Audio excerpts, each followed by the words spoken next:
My name is Suzanne Silantoi Lengewa.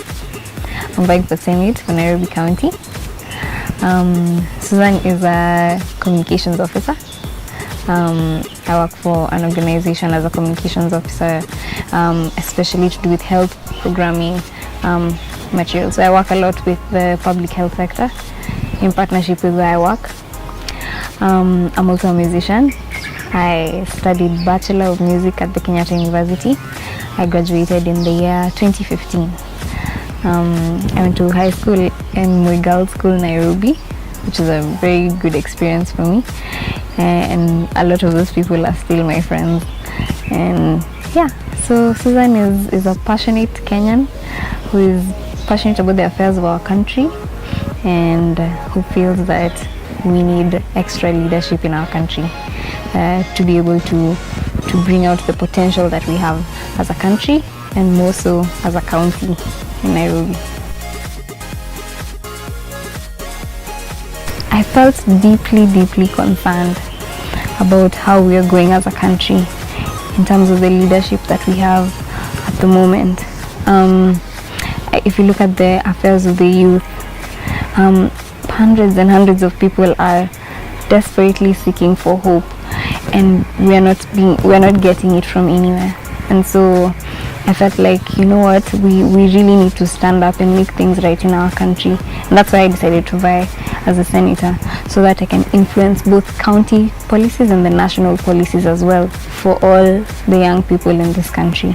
I've always known that this is something I really want to do, to make a difference in terms of political leadership, because at the end of the day, if the policies and the laws of the land don't match up, then we will not be able to move on. And so I've always wanted to do this. So at this point, the opportunity showed up, and I thought, you know what, this is going to be a good idea, because I'll be able to be the voice of so many people who are not able to vie, who are also not able to be heard. And so I decided just recently that, you know what, this is the best opportunity I have at this point, and that's what I'm going to do. It wasn't really too much of a surprise for most people. I guess most people thought now is the surprising element of it, but it was coming. It was going to come at some point. So most of them received it quite well. People who know me know the kind of passion that I have for the country, and so they were very comfortable with it actually. So I told a friend of mine that, you know what, I'm actually going to run for Senate, and they're like, oh, okay, why? At first that was their reaction, like, why? And then after that they're like, oh, so we're going to be on TV, so we're going to do so yeah, they started getting excited about the idea about being in Senate, or just being in the limelight for that matter, but just being able to influence what people actually think and just how the youth think about their affairs. I think that's what really made them very happy about it, and they're very enthusiastic about it, my friends especially. You know, sometimes when people ask me, you're too young, but who said I'm too young? According to who? You know, why not now? You know, so if us as young people sit back and wait for us to be told when is the right time, that time will never come.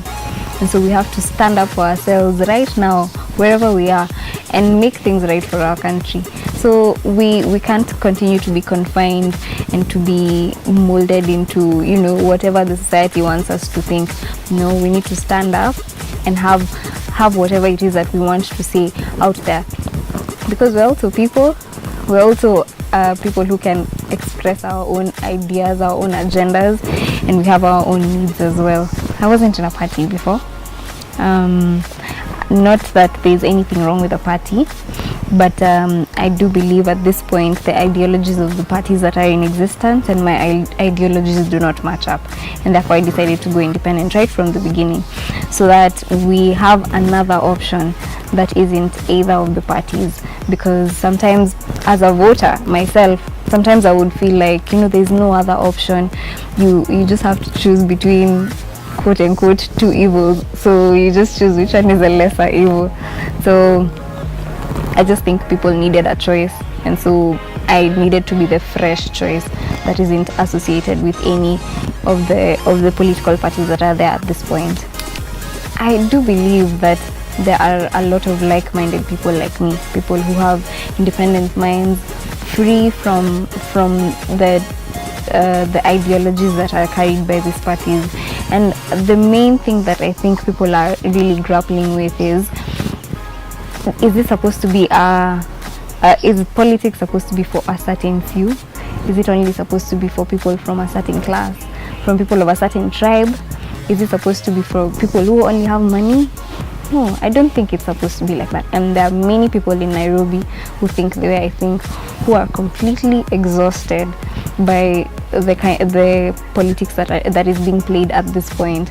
Therefore, I think I have a very good chance. Actually, I know I have a very good chance because people are extremely exhausted with what is going on.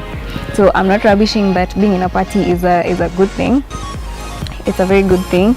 They will support you so that you don't have to go it alone. But I really think we need to break away from the ideologies that we've been made to believe are the right ways. As you know, I'm a young person who's just started working, and so the kind of money that I have at my disposal is not too much. And actually my friends who are also very close to me are also just in the same space in life that I am in at this point. And so I've been receiving donations from well-wishers who believe in my cause, who have been helping support me throughout the campaign. I must admit though, there's a culture that has been instilled in our people that you have to give money for someone to vote for you. I don't think that's a good culture, and it's a cycle that we need to break early, because if we don't, we will be looking at leaders who could be really good leaders, but they're not able to stand because they don't have money. And that shouldn't be a basis for someone to choose a leader.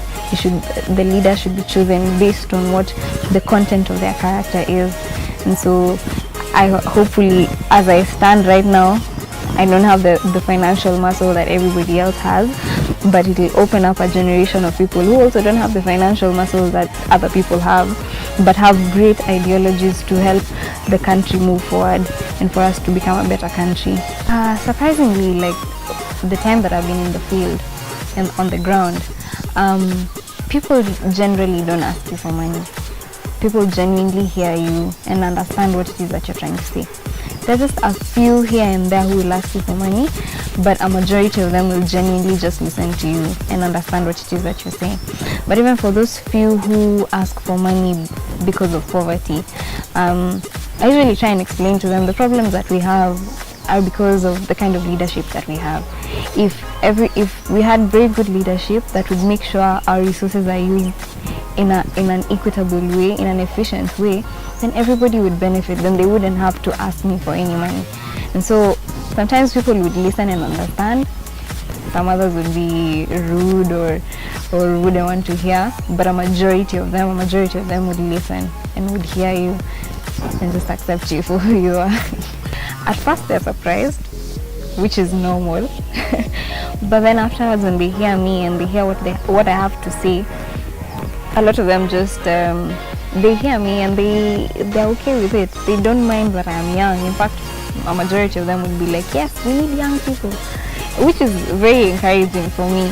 I didn't think it would be this good, but it has been very well received, and I'm very excited about it.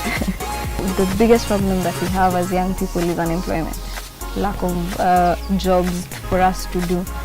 And I've seen the kind of activities that are being done by other people who try and fix this issue, but they don't look at it in a long-term way. What they want to do is a quick fix here and there, so that you have a car wash here, you have a jengo here, you have a few mtaros to clean. But how sustainable is that? As young people, we want to be taken seriously. We have dreams and ambitions that we want to go for, and if every time you come and give us something small, just a short-term thing that doesn't build me as a person, that doesn't help me to go forward, to develop myself, then how are you helping me, honestly? So we need to stop looking at the young people as some few people from space who are coming to invade us. We sometimes are very misunderstood. And so what young people need is someone who would advocate for them to be able to develop not just to have something small for today, but someone who will build me up so that I can be able to provide for myself in the future. And the work that I do involves reaching out to the community through the public health systems that are available, and therefore we've been able to reach communities and empower them with help to change their health related behaviors so that they can be able to live in a healthier way. That has really exposed me to the public health system all over the country, and it's a shame that what our health system has become, because the health system is completely crowded. It's not able to function very well. In terms of, in Nairobi, we have 161 public hospitals, and there's a population of about 3.37 million. Now, that is not even a fathomable number. How is one health facility supposed to cater for all those people? In fact, if you look at a constituency like Embakasi West, there are only 6 public hospitals, and there are 184,000 people in that constituency. Now, how are those health facilities supposed to function? How is a doctor who works in one of those hospitals supposed to cater to all those people and still live as a human being? How are all those people supposed to access healthcare through that one person? And so, as a senator, I feel like I would be able to mobilize for resources, to be able to ensure that resources are appropriated to the health sector, so that it can improve, so that we can have more hospitals, we can have more health workers, and so that, because that's a devolved function of government, and I feel like the county has not yet given people their dues in terms of healthcare. And so that is actually one of the main reasons why I decided to do this, because people are really suffering, and it seems like nobody cares about that. People have forgotten about that. Now they're going to other things, and they forget what the common mananchi needs. The common mananchi who is not able to access private healthcare. In fact, nobody should feel the need to access private healthcare if the public healthcare system is good enough for everybody. It has become really difficult for young people to have a voice, because as a young person, you don't have money, you don't have the financial muscle that people have, and so people are actually really scared to stand up and try and fight for the rights of other people. And I don't blame them for that. It's because of the culture that has been instilled in us at this point by those who are in leadership, that it seems like leadership is just for a specific few. And that is why you wouldn't find a lot of women, a lot of young people coming out to vie for political posts, because of the kind of culture that there is right now. But I'm here so that people know, what, this is not for anybody. This is for all of us, because this is our country. And where are we going to go? We are not going to go anywhere. This is our country, and we have a say as well, as young people and as women in this country.